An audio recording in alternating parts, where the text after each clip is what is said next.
Hey guys, Danny from Life and Strive. It is Monday morning before Thanksgiving and we are getting off to a hot start with a 10-mile easy run. Today is kind of the kickoff to my 8 races in 12 weeks challenge. So what inspired this, you may ask? Well, I'm coming off a pretty tough marathon, Indianapolis Monumental. Goal was sub 240, but I kind of blew up at 17 and ended up running 248. Not a bad time, but not what I was hoping for.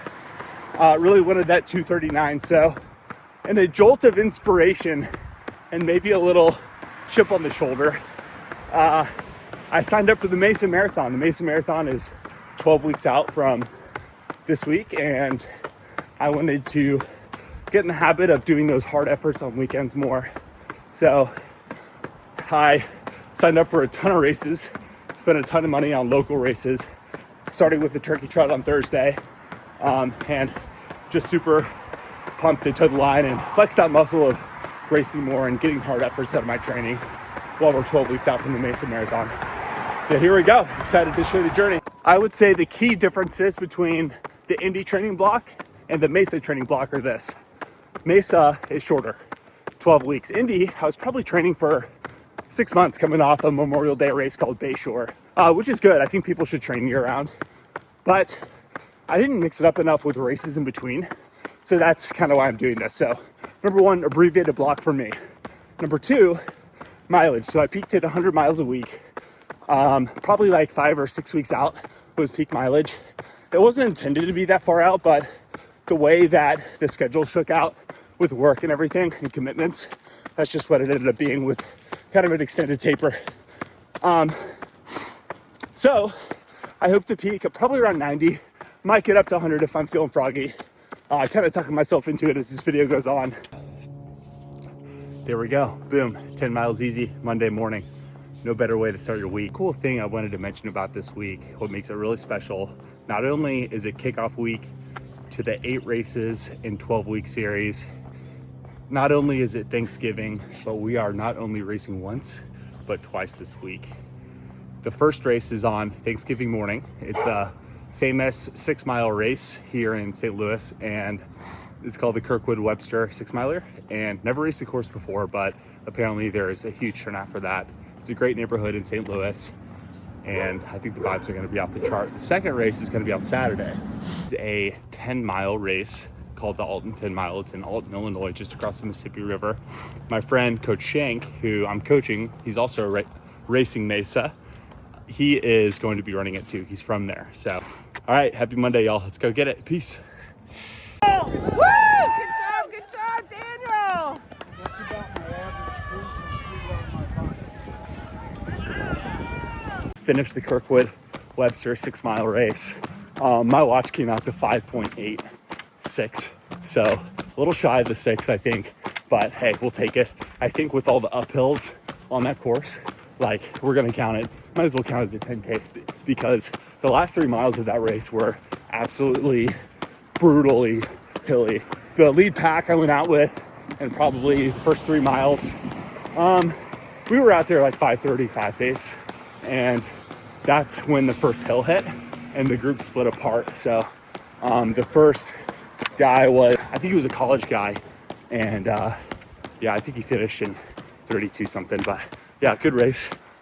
Saturday race got canceled. I was going to tempo this one, but we decided to pivot and send this one because we're not racing Saturday anymore.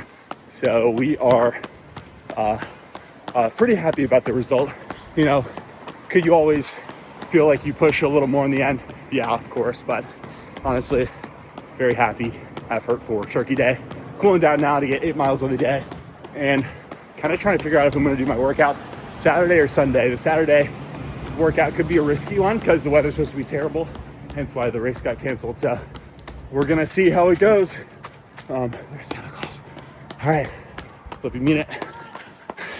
Let's talk about the race day fit for a little bit. I wanted to show up as the dark horse because I know this race is kind of competitive, and I knew I had an outside chance of finishing pretty high up.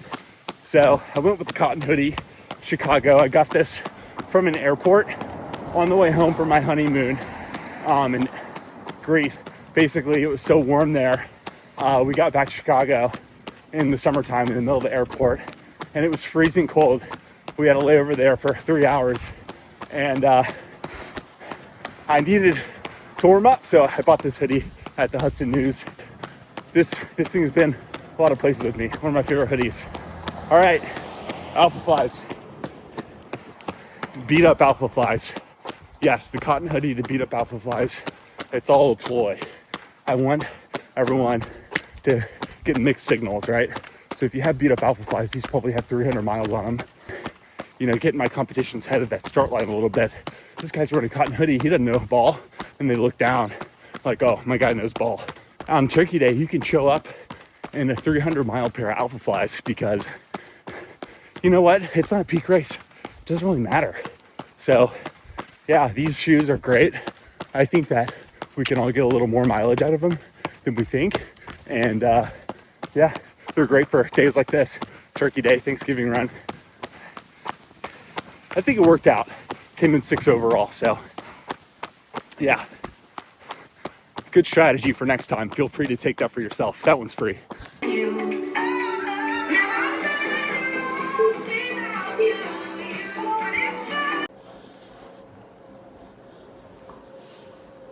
Saturday morning, I'm here pulling into Forest Park, and road conditions aren't great. Is this runnable? Is the question. We've got about 4 inches of snow on the ground, and it's coming down pretty hard. We are in the Forest Park parking lot. As you can see, there's just a few cars here. The whole thing's empty. Today we were supposed to run the Alton 10-mile race that they have after every Thanksgiving, but they canceled it, and we were thinking earlier in the week, like, that's so soft, like, it's not gonna be that bad. Well, here's the update. It's that bad. Not a good situation out here whatsoever. Pretty darn cold. We're looking at a lot of snow, a lot of what could be ice here very shortly. My preliminary thoughts, better traction than I think we were expecting out here. I mean, it's slick, but it's not icy. We're moving. We're getting pummeled by the snow coming in sideways on the face. Thinking about going back for the neck gaiter. Might have to. How's the run going so far? I'm actually enjoying it. It's Unless you're going into a headwind. kind of like a movie. We went off trail a bit there. It was getting up to probably about my knee.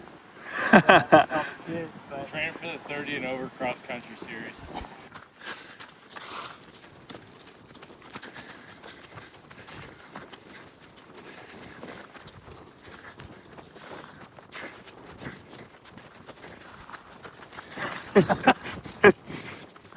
Depends on who you ask.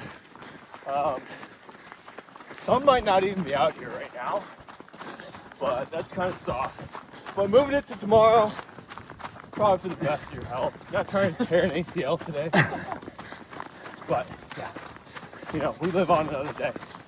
Some may say this is the perfect texture for running. But yes, I would agree. dude just went down hard. Not good. Look at the snow angel. That's kind of like this pose right here, foot down. He was down. Right here. He was. I checked to make sure he was okay before we started filming. Was legit concerned. He's down hard. It's still worth it though, I think. As long as there's no. Still running. We got to make up that time. Get our pace out. Show the people what they want. That's what we're working with right now. I need some windshield wipers on my glasses. Action mode. It's stabilizing. Looking tough.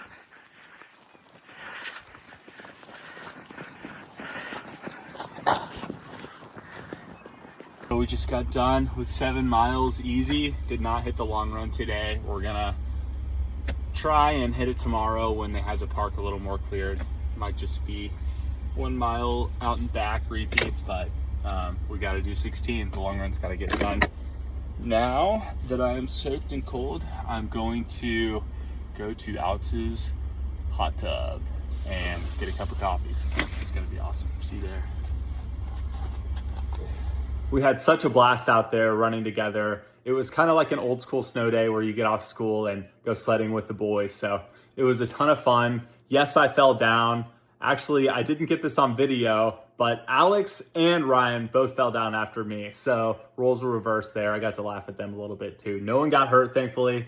The training's still on, Mesa build is still on course, and no one's knocked out. But it's so good having a community like this, these guys to go out and play in the snow with when people won't show up, usually, unless you have a tight-knit community like this, training for something to better ourselves out there. So if you like this video, leave a comment, share it with a friend, consider subscribing. That helps us grow, and we have something special we're building here at Life in Stride, a community of runners, like-minded people who strive to be better versions of themselves. So if you want to join the team, check us out, lisrunning.com, and we'd be happy to coach you. So thanks for tuning in. I'm going to be publishing a video soon about the long run that we pushed to Sunday. So stay tuned for that.